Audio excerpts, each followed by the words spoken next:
On débute le bulletin d'information de cette semaine en vous parlant d'une nouvelle initiative de la MRC de la Côte-de-Beaupré et de Développement Côte-de-Beaupré qui ont décidé d'organiser un événement local pour les prix du patrimoine de la capitale nationale et de Chaudière-Appalaches. En effet, la toute première édition des prix du patrimoine de la Côte-de-Beaupré s'est déroulée le 11 mai dernier au Centre d'initiation au patrimoine de la Grande Ferme à Saint-Joachim. Voici d'ailleurs mon reportage sur cette soirée de remise de prix. Bien, le patrimoine de la Côte-de-Beaupré, c'est l'histoire de la Côte-de-Beaupré. Il faut se rappeler que c'est une belle histoire qu'il y a sur la Côte-de-Beaupré. Et on a décidé de tenir un événement pour la célébration des prix du patrimoine. C'est une première édition locale qu'on fait. Il faut rappeler par contre que c'est une édition qui se passe, c'est la 7e édition au niveau de la capitale nationale de Chaudière-Appalaches. Et que c'est la première année qu'on a décidé de le faire pour la Côte-de-Beaupré, pour nos lauréats qui ont connu, il y a quelques minutes, c'était qui les lauréats. Donc, félicitations d'ailleurs. Parlez-moi des différentes catégories. Est-ce que c'est un petit peu les mêmes catégories qu'on retrouve au niveau régional? C'est les mêmes catégories qu'on retrouve au niveau régional. On parle ici de conservation et préservation. On parle de patrimoine bâti, principalement. Cette année, c'était M. Louis Pinchot qui a gagné au niveau de la restauration d'une maison centenaire à Château-Richer. Après ça, la catégorie conservation et préservation, qui est aux Trois-Couvents, qui a gagné avec leur projet de mémoire de la côte. On a la catégorie porteurs de tradition. Cette année, c'est la famille Gilles de Cuivre-d'Or Alberger avec l'art du repoussé qui ont gagné. Et cette année, au niveau régional, c'est une nouvelle, c'est une première. Il y avait la mise en valeur et la protection des paysages. Donc, on rappelle que c'est un événement biannuel, donc c'est pour les années 2015-2016. Et sur la Côte-de-Beaupré, on a les prix du paysage à chaque année. Donc, on a un ex-aequo cette année, qui est la ville de Beaupré avec la place de Génération, qui était en 2015, et la cuisine Simard et salle de bain, qui est en 2016, qui était le lauréat des prix du paysage. Et quand on organise un tel événement, c'est le fun de voir la réaction des gens. Justement, comment vous avez trouvé la réaction des différents lauréats? C'était une très belle réaction. Les gens étaient contents, ils étaient satisfaits, ils étaient heureux. Et je rappelle aussi que cette année, on a créé pour la MRC de la Côte-de-Beaupré un prix coup de cœur qu'on a mis ici au Centre d'initiation au patrimoine de la Grande Ferme pour la restauration complète du bâtiment au niveau patrimonial. C'est hyper important. C'est leur 150e anniversaire. Je pense qu'ils étaient très émus, puis c'est très important pour nous aussi de les féliciter et de trouver ça, tout le travail qu'ils ont fait, toute l'équipe qui a été mise en arrière pour la grosse restauration qu'ils ont faite. Je vous avouerai très heureux pour la Grande Ferme, mais surtout très heureux pour l'équipe de la Grande Ferme, parce que c'est un projet qui a débuté il y a quand même plusieurs années où on a réfléchi, où on a fait des tentatives de financement, ça fonctionnait plus ou moins, et finalement, parce que c'était le 150e anniversaire l'année dernière du bâtiment, qui est sur les terres de la Grande Ferme, on a pu avoir un OK de la part du ministère, de la part de nos partenaires pour enfin pouvoir réaliser notre projet de restauration. C'est un projet quand même, c'est un budget de plus de 2 millions. Donc, ça s'est étalé sur plusieurs mois, presque 1 an et 2 ou 3 mois, qui a demandé la collaboration de plusieurs professionnels. On peut s'imaginer, de par la nature et la qualité du site, on ne pouvait pas faire n'importe quelle intervention. Comme j'expliquais tantôt, une petite pelletée de terre, c'est sûr qu'on avait peut-être besoin des conseils d'un archéologue, compte tenu de la richesse même de notre sous-sol. Mais enfin, mission accomplie, et surtout grâce au personnel qui ont été, pour les membres du conseil d'administration, leurs yeux, leurs précieux conseils. Je tiens à souligner le travail de Pierre Gauvin, aussi directeur, mais aussi de toute l'équipe d'Anne-Marie, de Gabriel, Cathy, d'André, qui, au travers du fait qu'ils ont été capables de tenir la barque, parce que finalement, on n'a fermé que 2 mois. Donc, quand il y a eu la phase réellement, le crunch des travaux, mais pour le restant du temps, la Grande Ferme est restée ouverte grâce à elle, grâce à lui.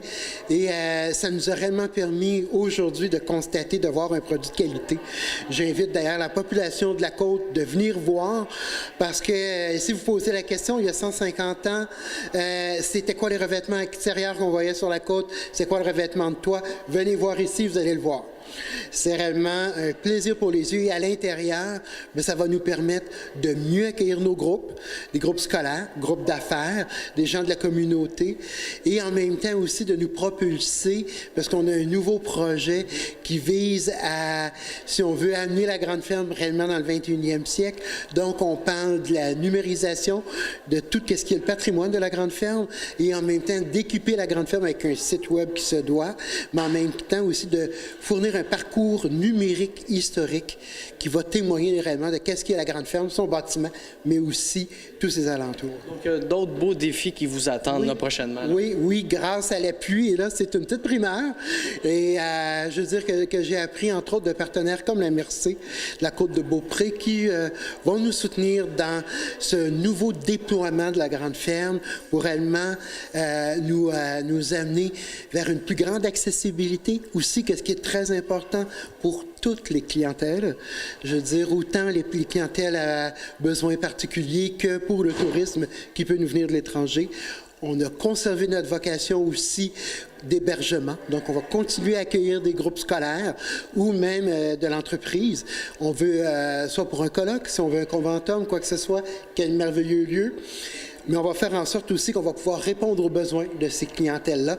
Et c'est là-dessus que nos partenaires viennent nous appuyer pour, comme je dis, réellement nous projeter dans un nouvel environnement qui va faire en sorte que, oui, notre patrimoine, qui cette année, n'oublions pas, c'est le 350e anniversaire de la grande ferme, pas du bâtiment, mais du site comme tel. Il va y avoir différentes festivités. Mais ce 350 ans-là, on voulait le rendre vivant.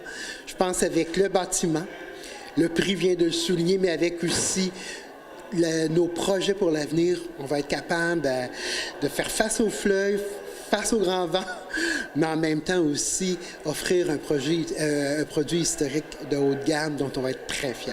Et en terminant, un petit mot sur la raison de notre présence ici. C'est la première fois qu'il y a une finale locale là, pour les prix du patrimoine. Justement, comment vous trouvez cette initiative-là de développement Côte-de-Beaupré?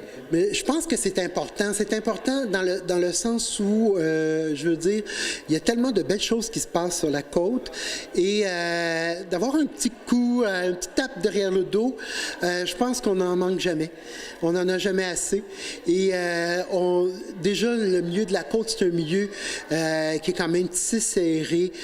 On voit les gens réellement qui se défoncent à donner une vie communautaire, une vie aussi empreinte de solidarité au niveau de la côte, mais de souligner quand même, de prendre le temps de s'arrêter dans tout ce travail-là et de dire, oups, regardez, pour le patrimoine, c'est quand même important, oui, le développement économique, oui, les écoles et tout, mais pour le patrimoine aussi, pour venir donner un ciment à la côte, qu'on souligne les réalisations, et moi, je vous avouerai que qu'elles soient institutionnelles comme la nôtre ou citoyenne, comme le récipiendaire qui a été donné à la personne qui a rénové sa maison. Et vous allez reconnaître que sa maison a exactement la même toiture que la nôtre. Donc, ce citoyen-là a été très bien avisé de revoir ce patrimoine-là rejaillir partout. Je pense que ça va améliorer notre qualité de vie. Il faut faire en sorte aussi que la côte va devenir un milieu très attractif et encore plus. Bien, très heureuse. Oui, c'était une surprise. Donc, on était conviés à venir ce soir pour l'annonce des lauréats. Puis, donc, ça fait une belle surprise quand on ne le sait pas d'avance en plus. Donc, très contente parce que c'est un projet qui nous tenait vraiment à cœur. Là. On va en parler du projet, justement. C'était quoi l'objectif qui était visé à travers ce projet-là? Je pense que je peux... Oui. En fait, on voulait donner la parole à des personnes aînées de la Côte-de-Beaupré. C'était un projet régional. Donc, on a couvert de Bois-Châtel à Saint-Tite-des-Caps et on a interviewé 30 personnes aînées, autant hommes que femmes, dont la moyenne d'âge était de, Christine? 83 ans quand même. Donc, c'était un beau défi aussi d'aller les trouver, de les faire parler, parce que des fois, c'est des gens qui n'ont pas nécessairement la parole ou qu'on ne va pas nécessairement voir en premier, mais c'est des gens qui ont vraiment beaucoup de choses à dire. Donc, 83 ans de moyenne, là, des gens qu'on a rencontrés. J'imagine que vous étiez très satisfaite aussi du résultat final. Qu'est-ce que ça a donné? Là? Ça a été vraiment un beau projet du début à la fin. C'est-à-dire que oui, on les faisait parler, mais après ça, ils ont été interviewés, ils ont été photographiés par une photographe professionnelle, Manon Dumas. Ensuite, il y a eu vraiment une exposition avec les photos, avec des extraits aussi. Il y a eu des émissions de télé qui ont été tournées avec certains d'entre eux. Donc, ça a été un projet très global, du début à la fin. on a pensé un peu à mener ça jusqu'au bout. Là. Ça a été bien pensé par Alexandra. C'est un projet qui s'insérait bien dans la mission d'Eau Trois Couvents, justement. Là. Oui, effectivement, bien, ça a été le premier projet qu'on a mis sur pied au moment où on a décidé de se repositionner stratégiquement, comme j'aime le dire.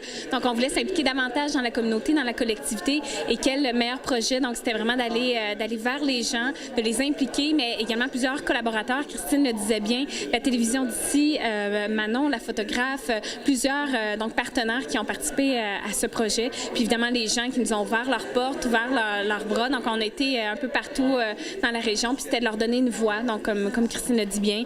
Puis on voulait finalement découvrir la Côte de Beaupré à travers leurs yeux, à travers leur cœur, à travers leur vécu.